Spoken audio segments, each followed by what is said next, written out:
আমি যখন লেখাটা শুরু করি শুরুর মুহূর্ত থেকেই আমার মাথায় গল্পটা অন্যভাবে চলে আসে। আমাদের এই গল্পে ওই মাঝিটা আছে, আর যে লোকটা, যে মৃতদেহটা ছিল নৌকায়, সেই মৃতদেহটা আছে গল্পে। আমরা যখন লিখি তখন প্রত্যেকটা চরিত্রের জন্য এক ধরনের মায়া তৈরি হয়।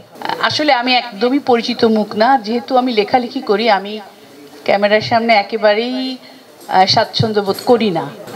আজকে এই লেখাটা জলে জলে তারা সম্পর্কে বলতে গেলে প্রথমে যে আমাকে কৃতজ্ঞতা স্বীকার করতেই হবে সৈয়দ ওয়ালিউল্লাহর কাছে, লেখক। কারণ ওনার প্রথমে আমি চেয়েছিলাম সৈয়দ ওয়ালিউল্লাহর কেরায়া গল্প থেকে একটা চলচ্চিত্র রূপ দেবার জন্যে, কিন্তু গল্পটা পড়ার পরে আমি যখন লেখাটা শুরু করি শুরুর মুহূর্ত থেকেই আমার মাথায় গল্পটা অন্যভাবে চলে আসে।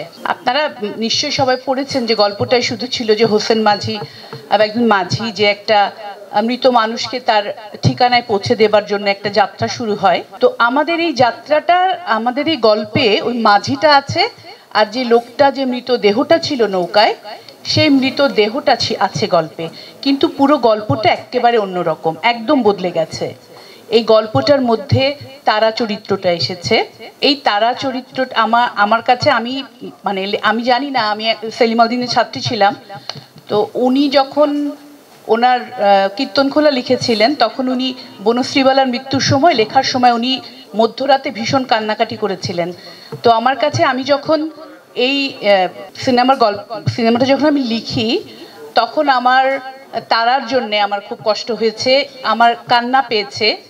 শুধু তারার জন্য না, বেশ অনেকগুলো, আমরা যখন লিখি তখন প্রত্যেকটা চরিত্রের জন্য এক ধরনের মায়া তৈরি হয়। যেমন জামাল শাহ চরিত্র, হোসেন মাঝি চরিত্র। আমি আসলে, অরুণদা আমাকে বারবার বলেছিলেন প্যানেলে দেখতে, আমি দেখিনি, কারণ আমি চেয়েছি যে আমি সিনেমাটা একেবারেই বড় পর্দায় দেখব।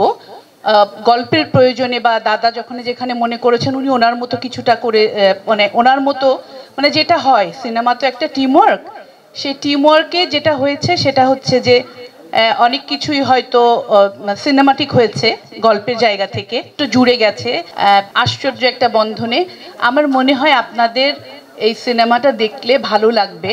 আপনারা আসলে তারার যে জায়গাটা, সেটা এই সিনেমাতে মূল বিষয়টা বোধহয় তারার জায়গাটা ধরতে পারা, তারা, এইটা একটা টাইমলেস একটা গল্প, যে আমরা আসলে কেউ মনে করতে পারে এটা হয়তো 19 শতকের শুরুর দিকে বা মধ্যভাগে এরকম, বা আমরা চাইলে এই সময়ের সাথেও মেলাতে পারি।